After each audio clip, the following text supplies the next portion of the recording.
Who is the crow? Our crow is called Plague. He is very clever for a bird. Crows are very intelligent birds anyway. It is a proven fact that they remember faces and mimic sounds they hear. How long have I had him? We have had Plague since the 20th of May 2021. Where did I get him from? My dad was after a crow for a while, but crows can be very hard to find as they are exotic creatures, and it's not like you can just go outside and capture one as this is illegal. My dad managed to find a lady who breeds crows and looks after them.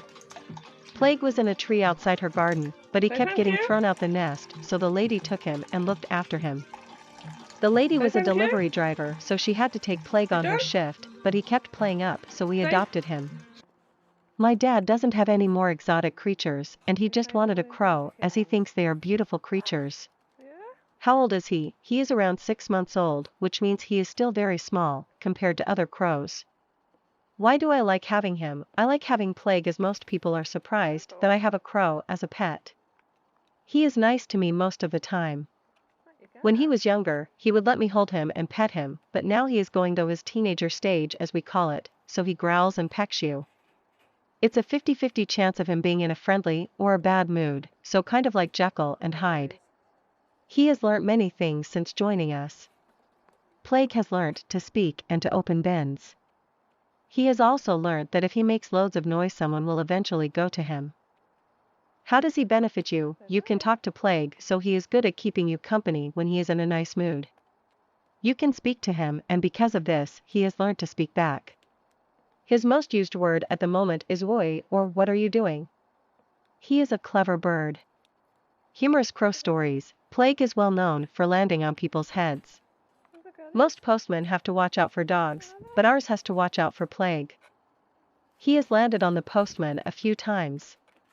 He also really despises my brother. This is either because he can sense my brother's fear, or because my dad is the man of the house, and Plague sees him as an intruder. Every time Plague sees my brother he attacks him by dive bombing him. He also flew away once and was on the neighbor's roof, and they thought he was a rabbit. In the corridor outside, he has a pole which he can sit on, but sometimes people forget it's there. Once, me and my dad walked into it and my mom hit her head on it. Plague wasn't bothered by this one bit. We took him to the market once so he could fly around the field and people kept speaking to my dad about him. We also took him to the field one time. But I wasn't looking where I was going and I fell down a hole. Plague chased my brother up the bridge once, so my dad had to bring him back. He also chased my dad whilst he was driving, so he had to park his car and bring Plague back up the bridge to take him home. Plague claims everything as his, so it's a struggle to get your items back as he growls and bites you. He is scared of the squirrels in the garden, but isn't scared of our dog Nova, so when he gets the chance to sneak up on her he bites her tail. Nova is scared of Plague, so won't do nothing back. The chickens aren't very keen of him, so they chase him off and eat his food, but Sky the chicken is very scared of him. He also broke the toaster by pulling the button off it, so now it's on the highest mode. He has also tried to climb in through the kitchen window, but got stuck, so my dad had to help him back out. He knocked a bottle of wine over once and walked through it, so I had to clean it up. He has also now learned to open the bin in the kitchen. Clever bird. Some facts about crows, which I like, is that they hold funerals for their lost ones. They can also read traffic lights, and they can't see in the dark. A day in the life of Plague. My dad turned an old shed into a house for him, so at night he sleeps in there. He wakes up at the same time each day, and screams, and won't be quiet until someone lets him out. He then stays in the kitchen until 9 o'clock, but messes the place up. Once it gets to 9, he can go outside, so he might eat his food and try to fly.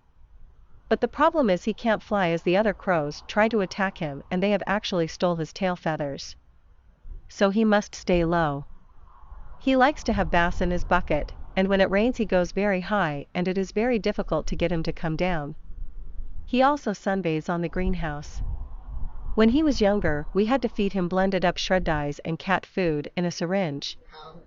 But now he can eat dried dog food and mealworms, and basically everything he finds in the garden. He might relax in the corridor as he knows he is safe, but every time he hears someone he goes, oi. He also flies to the front of the house and looks through the living room window to see if anyone is in there. He likes it on the neighbors' roofs. He has a history of stealing shiny items like coins and keys, so we have to move them, otherwise he stashes them somewhere. He has learned to drink out the tap, but he also likes tea, so you have to move your cup, otherwise he puts his head in it and drinks it. He also has a liking for scissors and flies around with them in his beak. He tries to drop them on the chickens, mostly Sky, as he knows she is scared of him. There isn't anything else I would like him to learn at the moment. I love everything about Plague except for the attacking moments.